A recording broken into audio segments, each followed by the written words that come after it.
we spend the afternoon from 1 to 5, and people sit down and I show them how to do it. We watch a film, and we go through the whole process of how to do it. And then you walk away knowing that you'll pick it up very quickly. Hello. First of all, I want to thank everybody for making it here on this kind of dreary, dismal night. We kind of have a track record with that with our artist openings, but it has never stopped us from having a good time and meeting some new people and some new friends. My name's Steve Ziegler. I am the owner of this establishment, proud owner I might add, and before I get any further, I have to pay tribute to 3 women, and this time I'm going to mention all 3 by name. In our last opening, I thanked 3 women and didn't mention my wife, who was one of the 3. Oh! I'll never do that again. So, first, my moral and fiscal support, my wife, Donna. I'd like to thank her. Very good.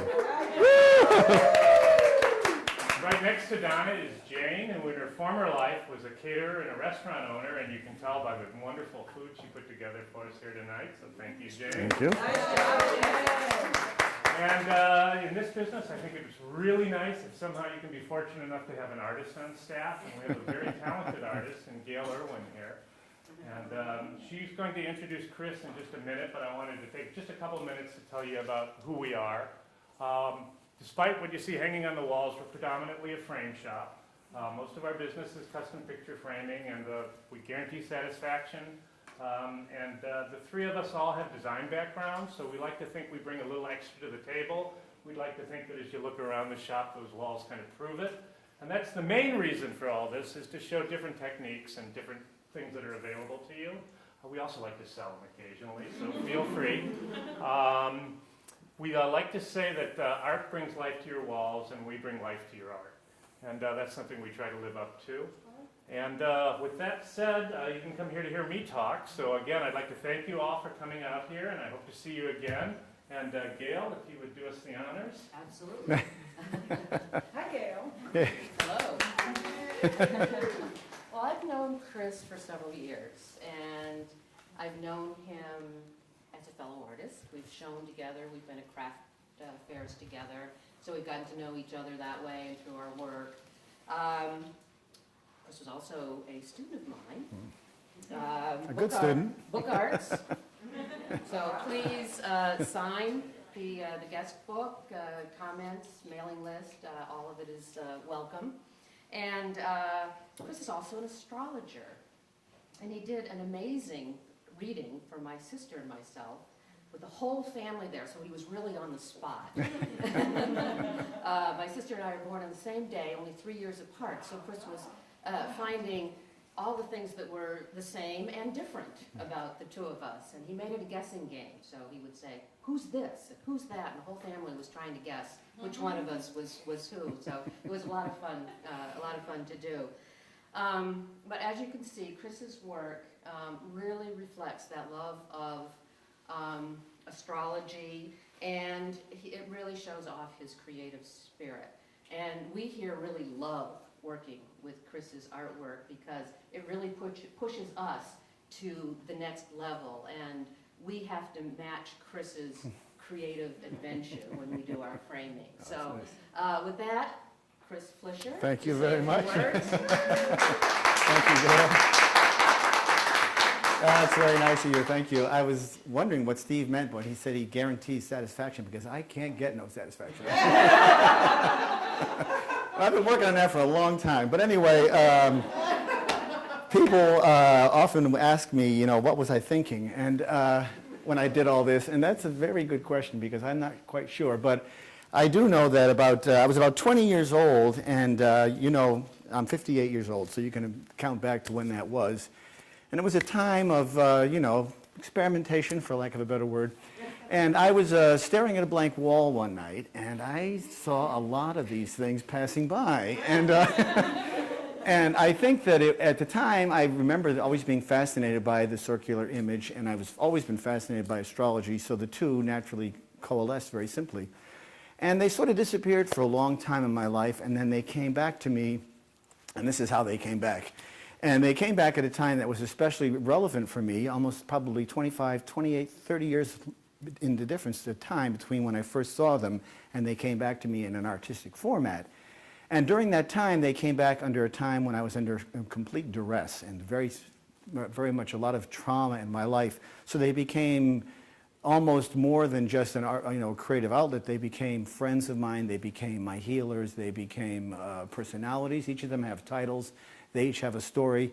But I also think that seeing them when I was 20 was like a foreshadow. So you remember, if anybody's seen the movie Slumdog Millionaire, you know how that guy goes through events in his life that eventually put him together at the end. And I think that I was getting a sneak preview back then of what I was supposed to be, because I knew at that time I loved astrology.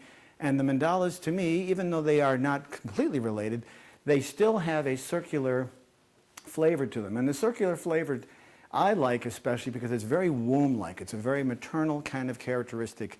And I think that the world is headed towards a much more feminine type of energy. It's about time, I think, because obviously the male side has not done a very good job.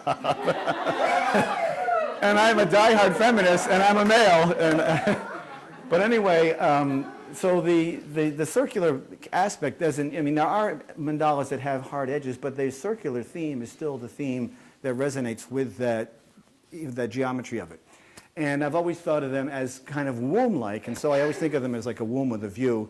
And, but the geometry of it is what fascinated me, and also I was fascinated by the Buddhist characteristic of what a mandala is, because the Buddhists draw them, and they use sand to draw them, and then they sweep them away after hours and hours of making them to show that life is impermanent. And my take on that is that I draw them, and I'm afraid to throw them away, so obviously, but I take a different take on it, and my take is that they are all flawed, because I have a lot of flaws, hard to believe, but I have a lot of flaws, and they're ridden, all of these mandalas are ridden with flaws. So they are not symmetrical mandalas by any stretch of the imagination. They are not what you see computer generated. These are all done by hand, and the angles and the mistakes are all there. I can point to spaces on these mandalas where I dropped a piece of ink, and I said, damn, I've got to repeat that 8 times around the circle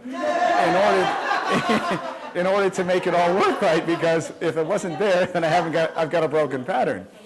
But I also didn't want to be perfect, so I wanted it, which wasn't hard actually, and I wanted them to have a sense of flow. And my themes they're Hindu, Buddhist, astrological, but I think if I had to have one word that applied to what I do here, it has to do with oneness and the cross-cultural, pan-global themes that really unites all cultures, all creeds, all religions into a symbol of equality. Like in this one, for example, I have a Hindu character in the center, which is the Om symbol, but yet it's surrounded by Chinese characters, which has to do with the elements, and there's other symbols that I put together. So I sort of force these things to be together, and by putting them in the same container, they have to get along, whether they like it or not, because they're stuck in my containers.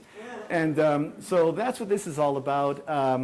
They have different names, they all have stories, and I love color, in case you haven't noticed, and they have really been very healing for me. And I found that when I was focused on this stuff, doing this stuff, that I found a remarkable piece of myself, which I think was the real piece of it. So Carl Jung did a lot of work with mandalas. He'd get up every morning, the psychologist, and draw mandalas, or he'd take time drawing them. And they really get you into a very meditative state, and they are very healing. And I think that they are a real report of the soul. So I think that, the astrology map, when a person does an astrology chart, you have all your planets laid out. That is your blueprint for life, I believe. And when you translate that to the artwork, it becomes one and the same. So there's a real correlation there. So that's the method behind my madness. And I appreciate you all coming here on this terrible night. Into each life a little rain must fall. And I guess it fell tonight. So that's what it is. I'm open to questions. I appreciate you all coming very much. I appreciate your support. And if this can spread a little optimism in the world somewhere, then I'm a happy person. So thank you very much for coming.